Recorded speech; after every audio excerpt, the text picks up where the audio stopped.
Hey there, it's Dan with the Salty Sea, and I'm here with another Warcry faction rundown, this time for Sylvaneth. The Sylvaneth are the kiddos of Alariel, the goddess of life, and they speak for the trees in the mortal realms. Why are they in the 8 points? Who knows? But Arcane's backyard has some forests and some wilderness in it, and wherever you find wildlife, you'll find some Dryads down to protect it. The Sylvaneth present durable trees in Kurnoth, surrounded by grasping, high damage yet fragile small units. You can see GW trying to capture the feel of fighting a living forest with this faction. The swarming tactics mix with spatial abilities that give the warband a guerrilla tactics feel despite their individual slowness. So let's go to some of their advantages. The first one is their options. Most warbands are defined by what their cheap units are capable of. Some warbands have 10 different units, but only one is cheap, so your warband's backbone is the same every time. Here, you have 3 different options at the chaff position, which lets you branch out in tons of direct, well, 3, but then you can also combine them in interesting ways. So you get way more directions than the 6-card roster would indicate. They're also really good at dealing damage, especially for the spindly little trees that they look like. This warband pays less points to one-shot a chaff unit than just about any other crew. They also have really great abilities. Every single unit has an ability you're going to be excited to use, and that's really rare. Faction abilities are almost always underpowered in this game. There's so much opportunity for characterful in-game effects here, and most factions just don't use it. Onslaught and Rampage kind of define the dice mechanic in this game, so it's refreshing to see a warband that's actually excited to use its own powers. Now, one of their drawbacks is speed. Dryads at movement 5 are nice, and having a movement 5 chaff unit is something some warbands would kill for, but there's nothing that can cross the board and hurt something in one turn, like Slaanesh or Seraphon or Khorne Demons or IDK or Gits or shall I go on, have. Your scariest unit, being a move 4 defensive fortress, does put some restrictions on your capabilities. A lot of Sylvaneth attack profiles also degrade quickly against high armor, like Toughness 5. They have really good anti-elite abilities, but things like Iron Golems or Seraphon Saurus lists can be tough for them when they have cheap units with high armor. Finally, they have a bit of a durability problem. Kurnoth Hunters are a wall of ironbark, but your other options may as well be paper birch. Dryads and Revenants are the core of your warband, and they fall like wheat against any of the combat-oriented factions. You need to pick your fights to win with this group, because bad placement will lead to your models disappearing too fast to take advantage of your numbers. So let's get into those abilities. The first double is Trample Underfoot. It only works for your Kurnoth Hunters.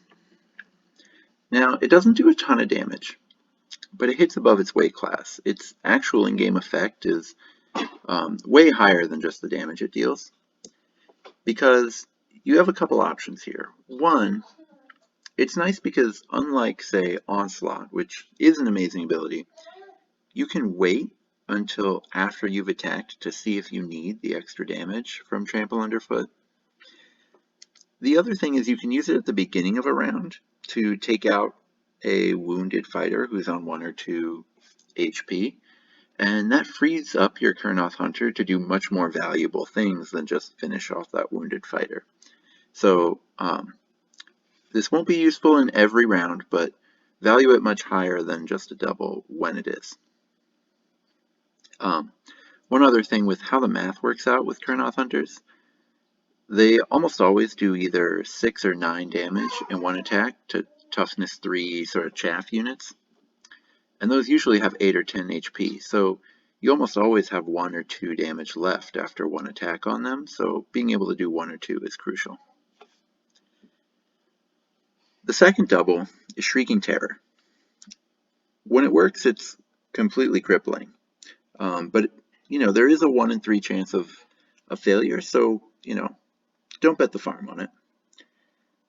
The 3 best uses I've found are: 1, you can stop an elite beat stick from joining a big fight. 2, In the hunter-killer type missions, you can stop a target model from running away, and 3, you can also stop a chasing model from catching you if you need to survive. The first triple is Enrapturing Song. It's the Dryad combo ability, and you can use it to make Dryads get essentially the effects of Onslaught against an enemy unit.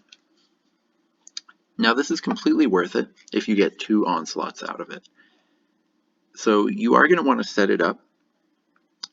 Your opponent is going to have an activation in between you using this and then attacking for the first time, when they can try to take out other Dryads. So deploy carefully, set things up carefully, but if you do, you'll get a huge amount of payoff out of this. This also incentivizes an all-Dryad deployment group, which will get important later. The second triple is Walk the Spirit Paths. It has a ton of different uses. In some missions, it's absolutely incredible. Now, the 5-inch range that you appear far away from other units means that you can't use this and then attack afterwards. But attacking twice and then disappearing is incredible. It's so good. The first time I used it, I had to check the FAQs to make sure it was even allowed, because I was just shocked at how effective it was. It's even more amazing on the Tree Revenant leader, because that model is actually really powerful, as opposed to the little 50 damage weedy units that normally can use this. Now the quad, Envoy of the Everqueen, is either going to be useless or great, and there's no in between. So most of the time it'll be worse than Rampage, the universal quad. But don't worry about that. Just check the toughness stats before you use your quad so that you know which one's going to be better. Kurnoth Hunters and Spite Revenants both have a lot of damage that's not wrapped up in critical hits. So toughness changes actually do something in this warband, whereas most warbands that's not so much true. The last thing is, because this is an area of effect ability and it's worded so it says friendly units, not just Sylvaneth ones, this can be excellent in multiplayer if you ever go into a 2v2 game with your Warcry band. Now let's get into the actual units. For the sake of brevity, I'll post the mathhammer I use to score melee units in the video description down below. First we have Kurnoth Hunters, and they come in 3 flavors: Scythe, Sword, or Bow. Now, the 2-inch reach on the Scythe is almost always worth it. 2-inch reach is at its best with scary units, units that can really deal a lot of damage, and Kurnoth Hunters fit the bill perfectly. It also helps mitigate how unbelievably slow Kurnoth Hunters are at 4 inches, and so the 2-inch reach really makes a big difference. Now the swords are still really good, and you'll notice that their stats are actually better than the scythes. They're excellent for list building when a scythe hunter won't fit, and technically they do a sliver more damage to armor than scythes do. So in a Spite Revenant heavy warband that otherwise degrades quickly against Toughness 5, these can be an okay insurance policy. Now, I guess we have to talk about bows. The bow Kurnoth Hunters, well, let's compare them to, say, Stormcast, either the Sacrosanct Castigator or the Hurricane Raptor from the Vanguard Stormcast. Either time, the Stormcast shooters deal more damage at fewer points, and they have abilities to help themselves. Having one of them is reasonable in multiplayer, but otherwise, I really can't advise you take one. Now let's talk about the Revenants, which come in 2 types. Now, all Revenants are move 4, so they're really slow. I know Dryads are only an inch faster at move 5, but the way Warcry boards are set up makes the difference between 8 inches and 10 inches on a double move really important. But either way, Spite Revenants, point for point, give you the best damage in the faction. Damage efficiency of 9.3 is really good even in some of the other offensively oriented factions. Now, they are slow and made of glass, but You can use their ability to mitigate the glass issue by locking down the best damage dealers on the opponent's side. It's also important to note target prioritization, because Spite Revenant's damage profile degrades very heavily against high armor targets. They do a lot more to Toughness 3 than they do to 4, and a lot more to Toughness 4 than they do to 3. Now, Tree Revenants are game-breakingly cheap at 50 points, and they do legitimate damage for how cheap they are. You can either go all in with them and flood the board, or you can just have a couple of them to finish off a list that otherwise has lots of powerful units and just needs that teleport to secure objectives. Finally, let's get to Dryads. Dryads are pretty good on offense, but not best in class. They're fragile, but they're not made of glass. Also, the move 5 is pretty nice. So they're less extreme than their counterparts, but with the extra mobility. Now, the ability they have in Rapturing Song asks you to run them in clouds, or groves, let's say. Now, I've been disappointed with almost all Dryad warband, just massing them completely. It's totally fine in casual play, but let's compare it to, say, Demonettes or Blood Reavers. The triple you can only use once, essentially, because you're not going to get 2 triples in a round unless you've been saving wild dice and not using any abilities for the early part of the game. So then in that situation, they're either less damaging than Demonettes, or they're just more expensive than Blood Reavers. So instead, I suggest running 4 of them. 3 or 5 is fine, but I've found that 4 is the best in one deployment group. Feel free to use wild dice, giving them a triple, and then that makes just those 4 a real threat. 280 points gives you this fast deployment group that threatens to overwhelm any one objective with 4 models. Or they can soak up a hit from an opponent's hammer and just answer back by just deleting that elite unit off the board using Enrapturing Song. Now, the Sylvaneth have 6 leader options, and they fit nicely into 2 categories. Let's get into the offensive ones first. There are 3 different leaders in this warband that can take out a chaff unit in one swing. I value that really highly when it comes to elite units, because this game, it's very important to be able to take out the enemy's weakest model in one activation. Otherwise, board flood is incredibly powerful for your opponent. So the Huntmaster with Scythe deals an incredible 10 damage on average to Toughness 3 models, and at 2-inch range. Now the base is 2 inches wide, which means if you can run it into the center of the board, you have this incredible 6-inch circle of board control. Then if you have Onslaught, that means you're doing 12.5 damage to Toughness 3 or 10 damage to Toughness 4, which means that even Toughness 4 20 hit point elites can't come close to you without just getting melted on the average roll, which is going to just be a terror for your opponent. The Huntmaster with Sword costs 10 points less, which is nice, but this time, unlike with regular Kurnoth Hunters, the drop in points comes with more than just a range adjustment. The Sword Leader actually does do less damage. So at this point, I would say it's almost never worth the points drop. Finally, on the offensive side, you have the Shadow Stalker. At 140 points, it's an incredibly low price for a hero that can one-shot a chaff unit. On average, it does 8 1/3 damage to Toughness 3. Still, it is made of absolute glass. It falls apart immediately, so I don't usually like paying for durability in this game, but at the leader position it can be worth it, just because your leader will often be a target. You have to decide if paying 100 points for staying power is worth it, and honestly, you can legitimately argue going either way. Now, those are the offensive powerhouses, but the other 3 do have their uses. The Huntmaster with Bow finally gets you an archer who can take out small models with 2 shots. You do pay a 50-point premium for it compared to what, say, Stormcast would pay, but I think that's okay because shooting isn't supposed to be Sylvaneth's thing.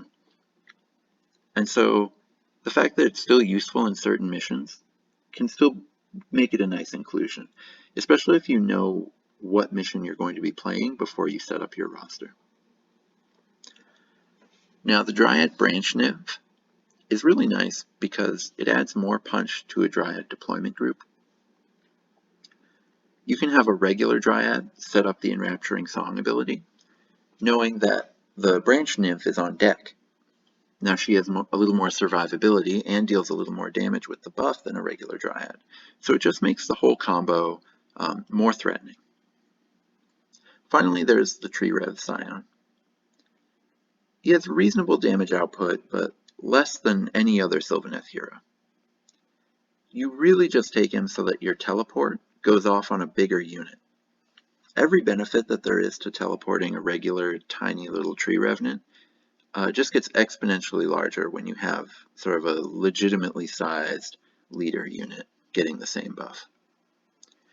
So 5 out of 6 of these are completely defensible choices. Remember what I said about options? Now as far as allies go, Sylvaneth's only really glaring weakness is the lack of a fast-moving hammer, but no Order ally has move 6 or higher. The Slaughter Queen is the closest you can get. It's 150 points with move 5 and an attack profile that doesn't degrade too bad versus armor. But I don't know how valuable it really is, how many holes it's really plugging for the warband. Still, if you want to sub one in, go for it. And if you have a Branch Wraith, that works great as a count sass. Now let's get into lists. The first thing I like to do is try to use every piece of the puzzle at once, especially with this warband where there really is room for everything because so many of your units are cheap.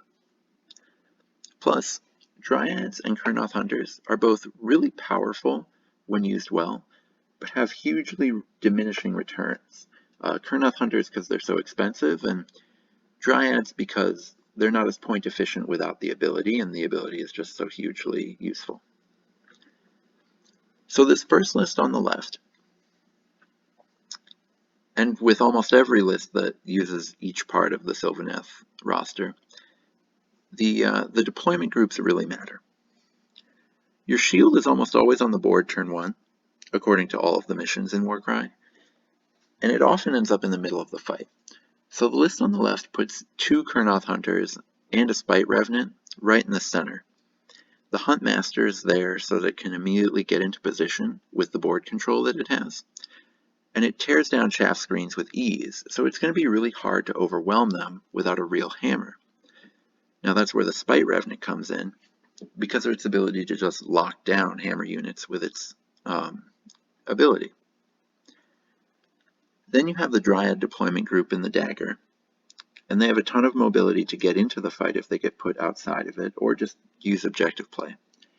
And then the Tree Revenants are in the Hammer, which is so often on the outside looking in, but Tree Revenants have that teleport to catch up. Now the second list on the right, instead of going all in with your 240 point board control monster, which is the Huntmaster with Scythe, you trade it in for a Branch Nymph, and now you have a heavy hitter in every single deployment zone. You have one in the shield, one in the dagger, and one in the hammer. Putting the Dryad Grove in the shield this time, because you have the Branch for Nymph, means you have the maximum amount of space to set up the combo. Now, it works best if Dryads already control a space and the opponent moves into it. Try not to create a situation where your opponent can kill your Dryads after the ability goes off. Still, you don't have to get all 4 in on the action. Remember that only 2 pseudo onslaughts is still really effective. Finally, your Kurnoth Hunters are spread around the board. Whether you get rewarded for going board wide with this is very mission dependent.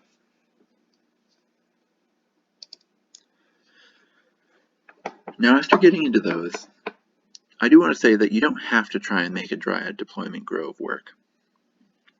You can just try the purely offensive attack of having tons of Spite Revenants, since they're your best point-for-point fighter. So this list on the far left just runs 10 of them. You don't even really care about the ability, it's just nice to have. Now Spite Revenants are really slow and made of glass, so you really have to leverage your one Kurnoth Hunter and your Tree Rev's teleport in certain missions. But otherwise, you can just melt certain warbands with this approach. Second, if you want to go full into Tree Reds, you can go full board flood. You can have the maximum of 15 units, which again is somewhat game breaking. And with this way of doing it, you still have access to an elite with the Kurnoth Hunter. Plus you have the 2 Spite Revenants to hit pretty hard. Just remember to, as often as possible, use your teleport on the leader, because that's where it's most effective. Finally, we have a casual list. I call this the Lorax, because of all the trees in it. You get 4 hunters, or Kurnoth Hunters. You get the Huntmaster with the Scythe, 2 others with Scythe, and 1 with Sword. And while it's casual because of the lack of numbers, 8 still isn't bad. And this can be pretty hard to deal with in hunter-killer missions like Bloodmarked or Shock and Awe, because Kurnoth Hunters are so hard to take down.